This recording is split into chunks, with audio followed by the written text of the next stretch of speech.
ụmụnne m ndị m tụrụ bịa taa wụ ụmụ nwanyị isi ekpe ndị ọnwụ napụrụla di ha na-eru eru ma ọ bụ na o ruru eru. Death is inevitable. Ọnwụ wụ ihe mmadụ na-aga question. We only need the grace of God to avoid it. Mana ọ wụ oke dịrị onye ọbụla n'aka na ma ihe a na-arịọ wụ ka aka nka, yes, mana enwe otu ọnọdụ si dịrị ọ wụrụ na di ha anọzighị ya and ị nọ n'ụlọ di ahụ, gị na ụmụ gị, gị na di ha ekewa ihe kewara n'ụwa ọnwụ wụsawara ha ụmụaka gị na ụmụ ha nọrọ ngwa tọkete ntị. Ị nọkwa n'ugbo ene dịka anyị ndị onwe anyị na di anyị nọ. Ọ na-adị mma ka ihe mme mmadụ si yes, anụpụrụla m ihe nọ mgbe o mere onye rote ọhụ wish onye ọbụla iluzu onye na-ebi tụmadụ nne ụmụ ya ọ nna ụmụ ya, mana ihe ụwa wụ nṅomi.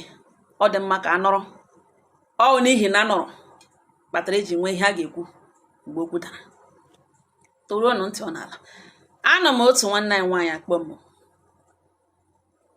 nwaanyị ọma, ya sị m nwaanyị mba nnọọ nza na mbiko na m ledele ihe n'ụgbọelu n'echiche na ụgbọelu n'ụjọ dịkwa ya na ya amaghị otu esi aga about it, na confusion na o juru ya isi. Na mbiko na m tụledele ihe n'ụgbọelu, ledele ihe m ga-agwa ya na ihe n'ụgbọelu ya na gị kọrọ m na di ya nwụọ, na ya na di ya bịala bekee ya na ụmụ ya. Di ya wụkwanụ onye Igbo anyị, ma ya onwe ya gwaga m okwu nwa afọ onye Igbo anyị. Di ya wụghị onye Igbo, ya gaa n'ihu sị m na ya na di ya lụrụ, na ya hụrụ di ya n'anya, di ya hụkwana ya n'anya ruo n'ọnwụ. Di ya nwụọ, bidoro nwụọ, hapụrụ ya ụmụaka, na enweghị eshi ndụ ya na di ya bi dịka di na nwunye, na enweghị eshi akpọrọ family meeting, na enwebe third party ma gara ya na di ya ọnụ n'okwu n'ime esemokwu, na ya na di ya eserugwu dịka okwu ahụ mbụ, na enwebe from family ka ya bịara ya ikpe na ya na di ya na-enwe okwu. Ọ kpọrọ di ya na fonu sị na nwanne ha nwaanyị jikwere kpe ọ gịnị mere ihe dị otu a, na enwebe ihe dị otu ahụ n'ime marriage, na enweghị dịka third party, na di ya na ọ wụ soulmate ya, ha mụọkwa na ụmụ ọma, portable family, ha amaghị ihe wụ esemokwu, na Jehova ji marriage, a very beautiful marriage, gọzie ya dị ruo mgbe ọnwụ bịa napụ ya di ya. N'ihi na ya alụghị onye Igbo anyị, ụfọdụ omenala ebido selitewe isi, omenala na-eselite isi na-awụ ka ngolori. Onye kpee na fon na-agwa ya na dekwa ụta isi eme n'obodo ha, omenala ọwụ gịnị. Mana nwaanyị mba nnọ tupu ya gaa na dimentin ya ejiri kpọm, mgbe di ya na-arịa ruo n'ọnwụ di ya, na o nwere nwanne di ya na ha na ya kwụnụrụ na ala bekee, na-eji anya ahụ di ya, onwe ihe ọjọọ ya di ya mere ya, na ha nọ onye ọbụla nọ enwe ka di ya ribitere ya na di ya dọga ha ala, ha dọga ha nkwọ, mana ọ na-eji anya ahụ di ya ruo mgbe di ya na-arịa. Akpọ ya, ụmụ ya mechaa kpọọ ya ọnkọ ọbịa ahụ bịa lete di ya n'ute ọrịa na hospital bed, ma ọ fọzikwe na di ya ekwe ha ahụ ya, na di ya lere anya na nwanne ya nwoke ahụ ga-abịa iletekwana, mana nwanne ya nwoke ahụ abịa and di ya chọrọ mmezi, ọ chọrọ peace, mana mgbe niile nwanne ya nwoke ahụ ọ ma ihe wụ problem. Ruo mgbe di ya na-arịa ọbịa ahụ o leteghị di ya, ruo mgbe di ya nwụrụ ọbịakwa ahụ di ya wee gwawe na ya agaghị eme ka ije ọnwụ ọrịa na ya na-arịa, na ọnwụ na ya nwụọ si lie ya na ala bekee ebe na onye stress kwala onwe ya iburu ya na alụwa na Naịjirịa, si lie ya na ala bekee ebele na ọkwanụ wish di ya mgbe ọ nwụkwara ya kpọkwana ndị ụlọ ebe ndị di ya gwa asị lekwe di ya nwụọ na lekwekwana ihe o kwuru, ha si nsogbu na ya gaa n'ihu. Nwanne di ya na ụnụnụ soro ha nọrọ ala bekee abịakwa hụ olili di ya, nkwanụ nwanne ya nwoke okwe ha abịa, ha nọra n'onwe ha na ya agbaga mkpe otu ugbo ya na akụrụ ihe mgbe ya gbaga mkpe currently na oruo ka di ya nwụchara elichakwa na na ya nọ in line with the family members ya dị obedient enwe mgbe eji eme n'ike ya nwere access ịkpọ any one of them and ha na-enyekwana ya audience because ya wụghị onye na-enye nsogbu ya na ihe esegakwana ha were nyewazie ntụziaka dịka omenala ha si dịrị ha were gwawe na ya ga-agba mkpe die na ya ga-eyi agba mkpe n'ala bekee ebele ya nọ n'ọwụ black ka ya ga-eyi black and black ka ya ga-eyi gbara die mkpe ya ele ya si n'ime obi ya si chai na echekwana ma white ka a na-ejizi agba mkpe n'oge ka ugbu a n'ọwụ black na ndị asụ ya yiwo black na ngwanụ ha gwawa ya again na ọwụ na ya yicha black ahụ gba mkpe ahụ for 3 months na enwere omenala a ga-eme and omenala ahụ onye kwesịrị ịzụtaju materials a ga-eji mee omenala ahụ that ritual na ọwụ nwanne die yes na onye akpọgakwana aha na die adịghị na mma ha ehi ekwughị n'obi na onye a na-ekwukwe n'okwu ya na di ya adịghị na mma na ọ nwanne die ga-eme omenala ahụ ga-azụchi ha ga-eji eme omenala ahụ na akpọkwala na ya ka ọ bịa zụtajuo ihe ka a bịa mee ya omenala ọ gwawa ha sị na biko na ha mere omenala na aka ya adịghị interested and nwanne di ya nọ pastọ na ya adịghị interested nọ pastọ nwanne di ya n'ugbo ene na ahụhụ di ya mgbe ọ na-arịa okwe ha ahụ kwenu di ya tiri ruo mgbe ọ nwụrụ nọ pastọ na omenala na ọ dị very very important ya so okay ya echewe n'ime onwe so onye ga-eme na omenala n'ugbu a kwana onye na ha na ya nọ na ala bekee ebele na ahụhụ di ya mgbe ọ na-arịa ọhụkwanụ ozu di ya ụkwanụ nwanne ya nwoke ọwụ onye edepend on for this omenala ya gbanụ ha nkịtị jụọ ha sị ha gwala na ya ha si yes na ha agwala ya na enwebeghị o kwuru na o ruwelenụ mgbe a ga-eme ya ga-eyipụ akwa mkpe mgbe a ga-eji menụ dị omenala wụ part of ihe eji eyipụ ya ga-eme ma ọ na-eyipụcha akwa mkpe sokwana iyipụ akwa mkpe na ha agwa ya site na ha na-erichiele nwanne di ya ahụ na ọ sị na ya adịghị interested mana ka o si dị ebe nwanne di ahụ na-adịghị interested na emecha ka ere ihe ndị ọ ga-azụta ka o sendịta ego ka azụcha ihe ndị ahụ ka o mezie ya wụ omenala ya nakwa na-ajụkwala na ha sọ omenala gị na ụkwana ihe ahụ a na-eme na ọrụ na ọ dị fetish na aka ya anọkwaghị ya na ya amaghị omenala ya dị ewu Christians na ya amaghị ritual na ihe ha si ya zụọ ihe awa ya ga-azụ ọ wụrụ na ha mechaa jụwa ya si ya na-ahụ nsọ ya ka na-ahụ nsọ ya na ọ wụrụ na ya na-ahụ nsọ ya na ya ga-azụta ụkwụ ewu na ọkwa na ya anaghị ahụzi nsọ ya na ya ga-azụta full goat na ọ bụ part of ihe emecha ka cheke ihe ndị ọzọ ga-azụ a ga-eji eme ya bụ omenala nwanyị mba nọ n'ọwa ebe ahụ ka agbabewere dị okwu na ya dị confused na ya na-ahụta omenala na ọ dị fetish na ekwesịkwara n'ime ya na ebe nwanne di ahụ nọ n'ose na ya adịghị interested ha nọ na-eche na aka ha cheke other things a ga-azụta ya na ewu ahụ ma ụkwụ ewu ma gị na otu esi azụ ya na ọwụ na ha chekicha na ha ga-agwa ya na nwanyị mba nọ ihe eji sị ka ya kpọọ m biko na ya amahụ na ụjọ na-atụ ya na ya amahụ in fact ya amahụ what to do or what to say in this case na mana mmụọ ya na-agwa ya na ihe a chọrọ ime ya chọrọ iji ewu ahụ azụ ya amahụ ya jụkọtala ha ya jụọ ha na-achọ ịkọwara ebe ọ ga-edo ya anya na ha achọghị iprezentịrị okwu ahụ ebe ọ ga-edo na ọ wụ ofu onye si na ọ nwanne di o mechaa ya ọ bụzie na o kuchiele ya ọ bụzie na ọwụ nwanne di ya ahụ ga-ekuchi ya ma ọ na ome omenala ahụ na nke ahụ onye brief tụrụ ya mana ọ kọwaraghị ya deep na nwanyị mba n'ọhịa ezi sị ka ya kpọọ m kọwatatụgo m biko na enwe ihe m nwere ikwu ụmụnne m egewekwala m voice note ga-echa sendịara ya meseji ozugbo sị ngwa nne m kpọọ m ka ikwu agana m ihe ikwu ya kpọpatakwe nga aha na ụmụnne m abaghị n'okwu m si ya nne m ya sị laa ya m agwa m ya sị ịgba mkpe dị n'obi enwere the main things ị na-ekwesịghị ime ha kwesịrị ịrụtụ aka ha na-arụtụ ha aka mana ha senta ya na ihe ị ga-eyi agba mkpe ịgba mkpe dị n'obi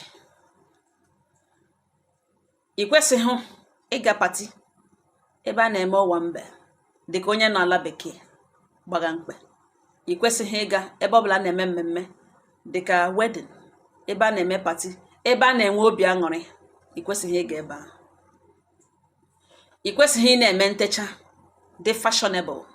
Ihe kwa ke ta gị ihe ke echi, gị ihe ke ta gị ihe ke nwanne echi, gị kwa na-eto fashion eyiju ihe na-egbu belem. No. Abịazie na ihe ị ga-eyi gba mkpe n'ala Igbo. Ịgba mkpe ọwụ akwa ojii ka eji agba mkpe, ọwụ ihe eji agbabu mkpe n'ala Igbo. Before I migrated to white clothes. Ihe gbasara akwa ọhụrụ, akwa ọcha, ihe gbasara akwa ọcha eji agba mkpe ọwụ oloro ọhụrụ kwachapụrụ akwa ojii eji agba mkpe.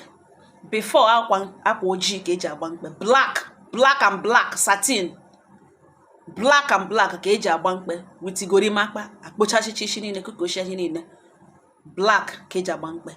Before oloro ọhụrụ ekpochapụ black.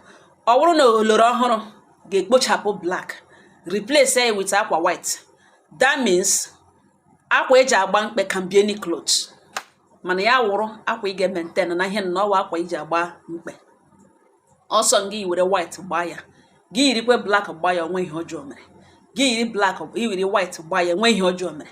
Gị yiri akwa achara acha, as long as ị kpere na ihe na ọwa akwa iji agbara dị mkpe. Akwa ahụ atọghị n'ahụ mgbe ọbụla hụrụ n'iyi akwa, ịpụwa ichi ga ikekwe ịgaga ichekwa ikekwe ịgaga gbatịrịta ụkwụ iyi akwa ahụ. Ihe ahụ wee wụrụ gịnị? Ọwa akwa mkpe, akwa iji gbara dị gị mkpe. The most important thing wụ ịgba mkpe dị n'obi. Ịnọ na gị cheta dị nchetakwenụ misie ya na yes chai ọ wụrụ mkpirisi anya mmiri gị kọbepụrụ ya, ọwụ mkpe ka ịgbaga. Gị nọrọ n'iru uju, mkpe ka ịgbaga. Ọ wụghị ihe iyiri gba mkpe matara, kama you stay away from being fashionable. Ka wee wụrụ one. Ịchọ gị yiri white, ịchọ gị yiri black, ka ọ bụla sọrọ, ma as long as awa akwa ahụ iji gbara dị mkpe, ọ wụọla akwa mkpe. Now abịazie na nke omenala nwanne di kwesịrị ime na-eme. Listen to me and listen carefully. Obodo ahụ esi lụrụ di ha shiri ike, ha na-eme ihe fetish well, ha na-eme ihe ọgwụ, ma nke nọ in line ma nke na-anọghị in line, ha na-eme, ha mere ya, ha dị very good na ụmụ ihe ndị ahụ. Ka ọ hapụ ịwụ na mmadụ chọrọ ịnapụ gị joy ṅụ because of ịnala bekee ya restrict your freedom, ka ọ na-eme ka o mechie n'ike. Ọ bụrụ na omenala ha ahụ si that na nwanne di ahụ ga-eweta ihe ndị ahụ a ga-eji mee conduct that rituals, ma ya onwe ya sị na ya adịghị interested. Ọ bụrụ na omenala spare ya for saying it, omenala ga-spare kwenye for saying you are not interested. Ka one. Ọ bụrụ na omenala si na nwanne di ga-eme na ya nwa kwesịrị ime ya dịka ndị a gwara gị, na ya ka a na-eche ka o sendete ego a ga-eji gather those items a ga-eji mee conduct, mee the ritual, wụ part of ihe kwesịrị ime as nwaanyị isi ekpe na their family. Ya pụtasị na ya adịghị interested na ya agaghị eme ya, na ya eme gị, gị onwe gị nwekwara right isi na ịdịghị interested.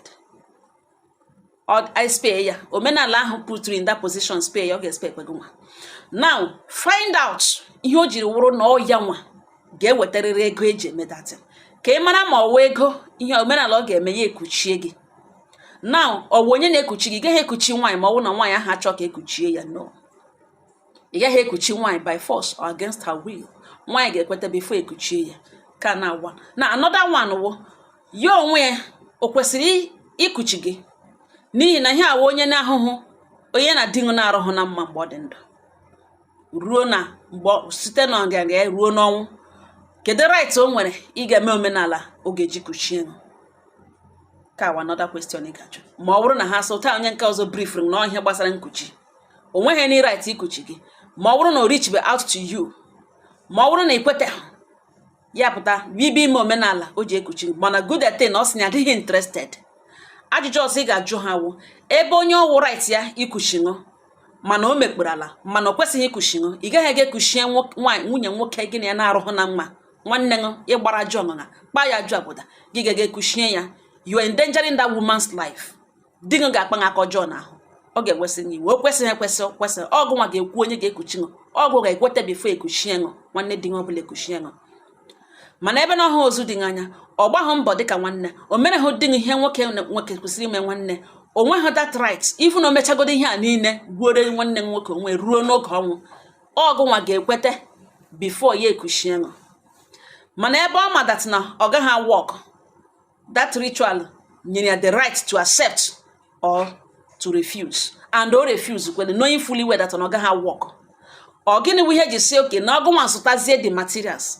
Ọ gịnị ka ha chọrọ material ahụ a chọrọ ịzụta ka ị hapụ ịga zụọ those things? Ọ wụrụzie na gụnwa zụrụ those materials, ha ewere nga lụshinụ otu osisi agbara obodo ha ga were ihe ndị a ma ewu manụ gbuja ya dị ya na ọgụnwa zụtara, ha ewerezie nga gị ga-alụ osisi agbara obodo ha denwezie nga na ị ga-emegharịkwa ahụ list and conditions gị nụrụzie dịka onye akwụrụ agbara.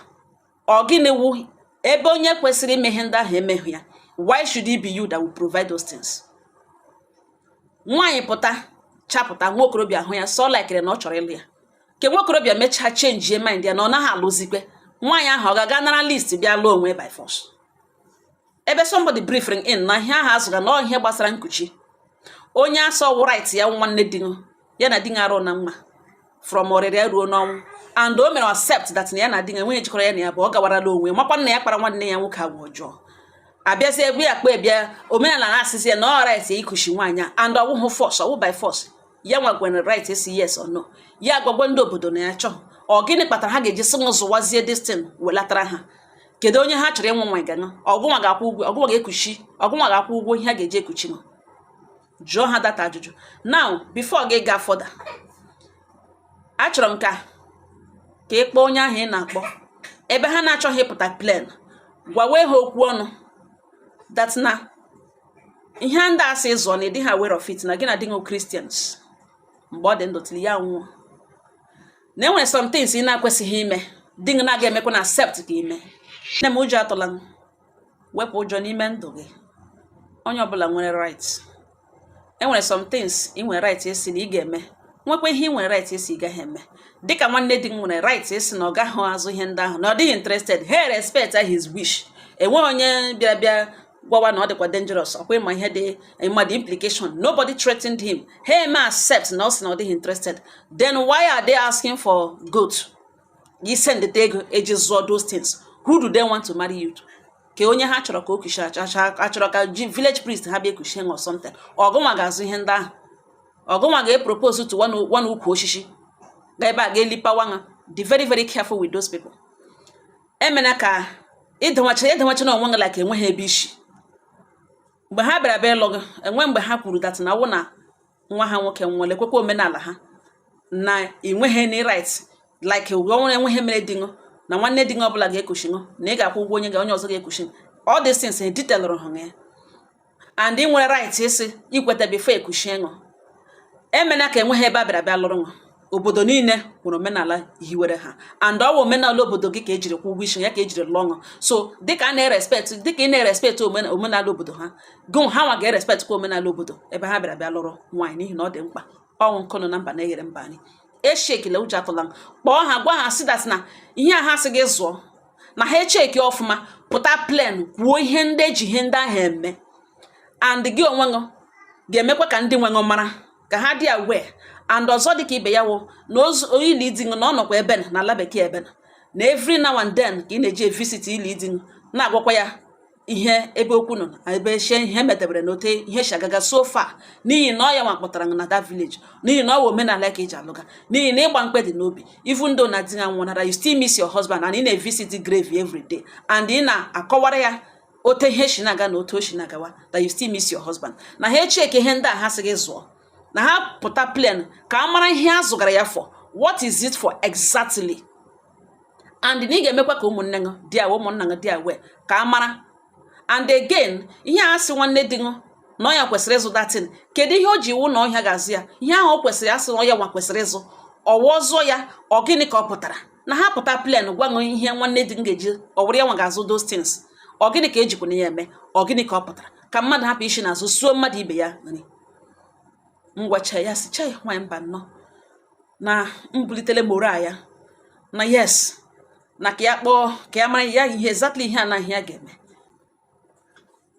Ụmụnne m anyị kwekwele kwucha ya etie si chai na obi eshiela ike na ya moral ya na ọ gbakọtele now na yes na ya in fact na ya ga-echere ha kpọọ kọl ahụ ya jụọ ha these questions. ụmụnne m anyị kwucha end ya call ọ ya ka m nọ yesterday sendere m voice note wee gwa m nye m the update. O nyere m obi aṅụrị. Ọ sị na ha kpọrọ ya that na a ga-akpọ in the next na ha chọburu ịkpọ ya ka the whole thing the meeting will in the next 3 days. Ya gwawa the person that yes na ya ga-connect kwa papa ya na the meeting a na-aga conclude in the next 3 days ebe a ga-agwa ihe ndị ọ ga-azụ na otu o si azụ ihe ndị ahụ. Ya gwa yes na mpa ya onye ji mere nna ga-anọ present na that meeting na ga connect ya na that call, that conference call, na ọ ga-anọ present na that meeting na ọ ga-ajụkwa ajụjụ ka o nwee ike mara ihe ndị ahụ asị azụọ ihe ji eme na otu echichi ji mee ya. The man agba nkịtị n'otozie ntakịrị gwa wes na ọ dịkwa necessary bịa connect wakwa ndị be ha. No, na ọ dịkwa necessary na ọ naanị ekpere ka a chọrọ ikpe. Yes na ọsọ ga-like ịpatake na that prayer na ihe ọbụla bụ ihe a na-eme na that meeting a na-aga ime in 3 days time ebe a ga-conclude wepụ ya aka na ihe a na mkpe na papa ya ga-achọ ịnọ present there. Onye ji mere nna ọ sị ya ga-anọ present ka ya dị sure hụkwana ihe mere na ọ gaga ọfụma. Ọ sị oke nsogbu anọ na nwamba nọ ọ ya ka 3 days ruru eme call connect ya this man ye ji mere nna ụkwanụ nwanne nna ya ye ji mere nna connect ya the man nọ na present na the meeting. Ọ ya ka emeweziri ihe ha ekpegaziwe ekpere. Enwekwa onye kwutekwuru okwu